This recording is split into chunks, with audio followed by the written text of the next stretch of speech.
आज केले मस्त वेगळेच पकोडे, त्यावर चटपटीत चाट. हा. अजून काय पाहिजे? पाऊस चालू असला आणि अजून काय पाहिजे या गोष्टी, नाही का? चला आज बनवूया मस्त असे कोबीचे पकोडे जरा वेगळ्या पद्धतीने. त्याआधी तुम्ही चॅनलवर नवीन असाल तर चॅनलला सबस्क्राईब करा आणि सबस्क्राईब केलं असेल तर बेल आयकॉनला नक्की प्रेस करा, म्हणजे जे पण मी व्हिडिओ टाकते त्याचं नोटिफिकेशन तुम्हाला मिळून जाईल. त्यासोबतच हे जे बाजूचे पकोडे दिसत आहे ते आपले पीठ उरलं म्हणून मग मी ते करून घेतले. चला मग काय कसे केले बघूया. तर त्याआधी मी इथे घेतलेले छान स्वच्छ कोबी, म्हणजे त्यामध्ये अळ्या नसल्या पाहिजे. इथे छान स्वच्छ कोबी घेतला, तर तो अळ्या नसला पाहिजे असा बघायचा, म्हणजे वास आला नाही पाहिजे आणि अळ्या बघूनच घ्यायच्या. तरी या सीझनमध्ये चांगलाच असतो कोबी. सो त्याचे हाताने जे आहे ना मी तुकडे करून घेतले, म्हणजे चुरा पडणार नाही. नंतर मग लागले तसे आपल्याला छोट्या मोठ्या शेपने कापून घ्यायचे, तुम्हाला जसे वाटतात तसे. तर मी मीडियमच शेप ठेवला, म्हणजे एकदम बारीक केले ना नंतरची जी प्रोसिजर आहे ती आपल्याला करता येणार नाही.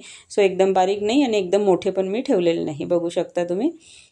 आता बघा कापून झालेले आहेत. तर हे एका गंजात आता मी पाणी गरम करायला ठेवलं होतं, त्यामध्ये 1 टीस्पून मीठ टाकलं, म्हणजेच छान असा कोबी स्वच्छही होईल आणि थोडंसं त्या कोबीला मिठाचं जे आहे टेस्ट पण येईल.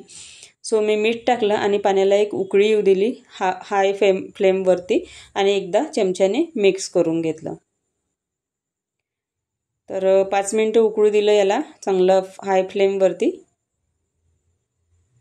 बघू शकता उकळून झालेला आहे. आता इथे मी केली आहे गॅस बंद. 5 मिनटं उकळू दिलं, नंतर गॅस बंद केली. आता एका झाऱ्याच्या किंवा छन्नीच्या मदतीने एका टोपलीत काढलं, म्हणजे त्याचं एक्सेस पाणी तिथेही काढून घेऊ त्यांनी, आणि बाहेर काढल्यानंतरसुद्धा जे एक्सेस पाणी आहे त्याचं सगळं निघालं पाहिजे.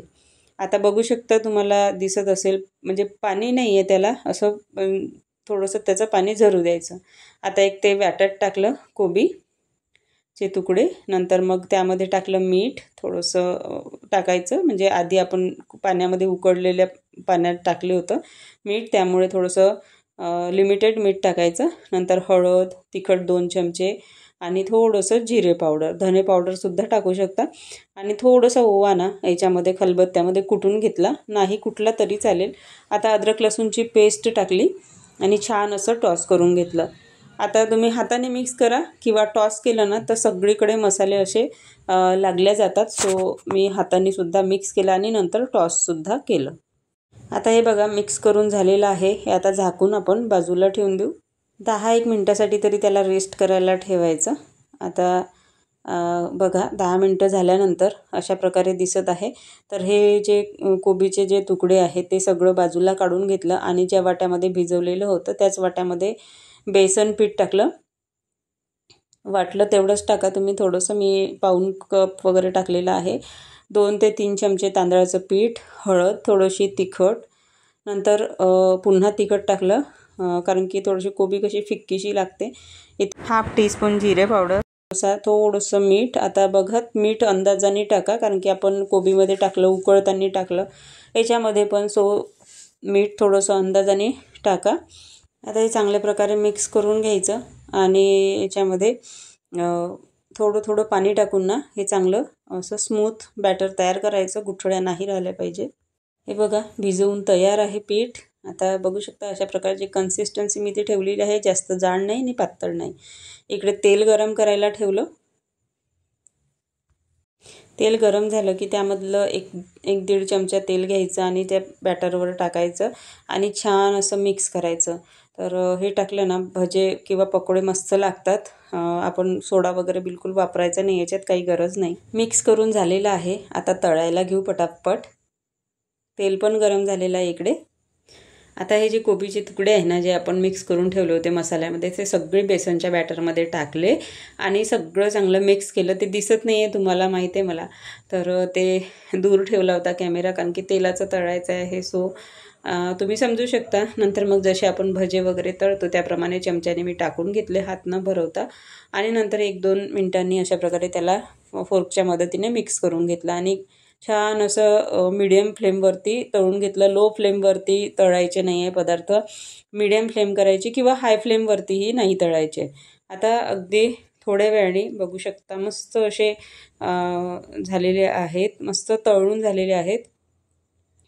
आता एका झाऱ्याच्या मदतीने ते काढून घ्यायचे. एकदम खूप जास्त लालसर करण्याची गरज नाही. नंतर त्याच्यावर पुन्हा आपल्याला एक करायचं आहे किंवा तुम्ही असे सुद्धा खाऊ शकता. जर तुम्हाला असेच खायचे असतील तर थोडंसं एक ट्विस्ट करणार आहे आपण, नक्की बघा. आता दुसरीसुद्धा बॅच मी तळून घेते. तळून घेतली आणि एवढं बेसन उरलं तर म्हटलं चला आता काय करायचं, बेसन वाया घालवण्यापेक्षा. तर आलू भजे करणार होते तर आलू नव्हते. सो मी म्हटलं चला आपल्या गार्डनमध्येच हे पानं आहे, ओव्याचे नाही आहे ते, ओवासारखे त्याचा म्हणजे तोडल्यानंतर छान असा सुगंध येतो ओव्यासारखा. आणि ते पानं एडिबलसुद्धा आहे, खाऊ शकतो आपण. पचनशक्ती छान होते त्याने, त्या पानाने रोज 2 पानं तरी खा उपाशी पोटी, किंवा असेही नाही लक्षात राहिलं नंतरही खाऊ शकता. तर ते स्वच्छ धुतले मी, तोडून आणले आधी आणि नंतर मग त्याला बेसनच्या बॅटरमध्ये डुबवलं आणि ते सुद्धा मी तळून घेतले. जसे आलू भजे वगैरे तळतो ना आपण, त्याच प्रकारे इथे मी हे करून घेतलेले आहेत. छान बॅटरमध्ये डुबवलं आणि मस्त असे तळून घेतले. तुम्हाला असे नसेल तळायचे तर तुम्ही आहे ना त्या पानं जे आहे ना ओव्याचे फ्लेवरचे जे पानं आहे त्याला स्वच्छ धुवून छान असे बारीक कापून घ्या आणि नंतर ते कांदे भजेसारखे तळा. ते सुद्धा छान लागतात. पण मला बनवायचे होते फटाफट, सो मी म्हटलं चला असेच करते आज. तर खूप छान झाले होते. बघा ऑलमोस्ट शिजत आलेले आहेत. आलटून पालटून छान असे शेकून घ्यायचे आणि बघा मस्त असे टम्म फुगलेले आहेत, बिना सोडा, बिलकुल सोडा टाकलेला नाही आहे, काही नाही. पण एक नंबर असे झालेले आहेत आणि खायलाही खूप छान लागतात आणि डायजेशन पण खूप छान राहते. चला आता आपले कोबी पकोडे छान असे थंड झालेले आहेत. तर आता त्याला काय करू, बघा तुम्हाला दिसत आहे हा साईज. तर तुम्ही असेही खाऊ शकता, पण थोडेसे ना त्याला मग त्याच वेळेला थोडंसं ना अजून चांगल्या प्रकारे फ्राय करा. आता हे पकोडे जे आहे असे मधून कट करायचे आणि मग त्याला पुन्हा थोडंसं आहे ना आपल्याला हे बघा अशा प्रकारे दिसतात. आता याला पुन्हा ना थोडंसं आपण फ्राय करणार आहोत आणि या स्टेजला बिलकुल खूप वेळ नाही ठेवायचं. अगदी तेल हलकंसं म्हणजे जे नॉर्मली असते ना गरम तळण्यासाठी त्या टेस्टचं असलं पाहिजे. आणि याला ना हलकंसं फक्त तळून ठेवा, जास्त वेळ नाही त्याला ठेवायचं, नाही जळल्या जाईल. बघा मस्तपैकी असे तळून रेडी आहे. आणि आता याला सगळे अशाच प्रकारे मी तळून घेते मध्ये कट करून. आणि बघा तळून झालेले आहेत आणि एका ताटामध्ये पुन्हा मी टाकले, बघू शकता तुम्ही. बघा आता मस्त असे दिसत आहे ना. तर आता यावर काही नाही, नुसता फक्त चाट मसाला टाकायचा थोडासा वरून आणि थोडेसे ना याला टॉस करायचे, बस रेडी आहेत. अगदी वेळेवर कोणी येणार असेल आणि असं तुम्ही आधीच थोडेसे तळून ठेवले, नंतर मग कट करून लगेच असे गरमागरम तळून दिले ना, एक नंबर असं होईल नाश्ता पावसाच्या दिवसामध्ये तरी. तर चला आता प्लेटिंग करून घेऊ. मला माहीत आहे तुम्ही चांगलं दिसलं तेव्हाच पाहणार, चांगलं नाही दिसणार तर नाही पाहणार. पण खरंच सांगते पकोडे एक नंबर लागतात, नक्की ट्राय करून बघा. त्यामुळे मग मला ही प्लेट सजवावं लागली, नाहीतर मी ताटामध्ये सुद्धा ठेवू शकले असते. कारण की कसं आहे, तुम्ही चांगलं दिसला पदार्थ तेव्हाच पाहता, नाही तर पाहत नाही, मला माहीत आहे. तर असं जाऊ द्या. नंतर इथे बाजूला आहे ओव्याच्या पानाचे पकोडे, मस्त झाले होते. नक्की तुम्ही ट्राय करा आणि खरंच एकदा करून बघा अशा प्रकारचे पकोडे, तर खूप छान लागतात. आणि एक तोडूनसुद्धा दाखवते बघा. आहा, क्रंच बघू शकता. तर खूप मस्त झालेले आहेत. तर तुम्हाला जर हा व्हिडिओ आवडला तर प्लीज एक लाईक करा, शेअर करा आणि एक छानशी कमेंट करा. आणि चॅनलवर नवीन असाल तर सबस्क्राईब नक्की करा. तर मस्त खा, स्वस्त राहा. पुन्हा भेटूया नेक्स्ट व्हिडिओमध्ये.